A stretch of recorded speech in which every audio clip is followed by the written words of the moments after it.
திருத்தலத்தை பற்றி தான் பார்க்க போகிறோம். அதுக்கு முன்னாடி நம்ம வீடியோவை புதுசாக பார்க்குறவங்க சப்ஸ்கிரைப் பண்ணுங்கள். மறக்காமல் பக்கத்தில் இருக்க பெல் பட்டனையும் ப்ரெஸ் பண்ணுங்கள். இந்த வீடியோ பிடிச்சிருந்தால் லைக் பண்ணுங்கள், ஷேர் பண்ணுங்கள், கமெண்ட் பாக்ஸ்லேயும் ஒரு கமெண்ட் பண்ணுங்கள். வாங்க ஃப்ரெண்ட்ஸ், இப்போது இந்த வீடியோக்குள்ளே போகலாம். திருவரங்கம் ரெங்கநாதர் சுவாமி கோவில்.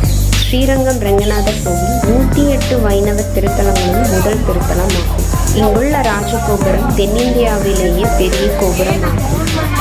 காவிரி ஆற்றின் கரையில் அமைந்துள்ள முதல் திவ்ய ஸ்தலமும் ஆகும். இத்தல வரலாறு: இங்குள்ள ரெங்கநாதர் சிலை தவத்தால் திருப்பாற்று கடலிலிருந்து வெளிப்பட்டு தோன்றியதாகும். இச்சுவாகு என்ற அரசர் இச்சிலையை வழிபட அயோத்திக்கு கொண்டு சென்றார். இச்சிலையை விபீஷணன் பரிசாக பெற்று இலங்கைக்கு தலையின் மீது சுமந்து கொண்டு செல்கையில் வழியில் காவிரி ஆற்றின் கரையை அடைந்தான்.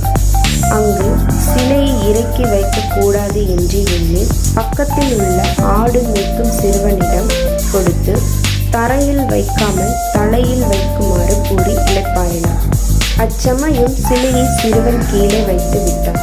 பிறகு விபீஷணன் சிலையை எடுக்க முயற்சி செய்து முடியாத காரணத்தால் மனம் வருந்தினார்.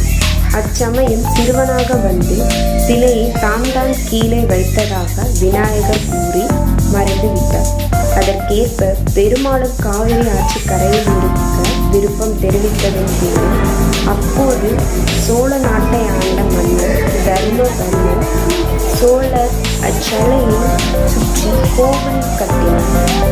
அதன் பிறகு சோழன் தில்லி வளவன் பிரம்மாண்டமான கோவிலை கட்டினார். இக்கோவிலில் வைகுண்ட ஏகாதசி மற்றும் பிரம்மோற்சவம் ஆகிய நிகழ்ச்சிகள் சிறப்பாக நடைபெற்று வருகின்றன. நன்றி.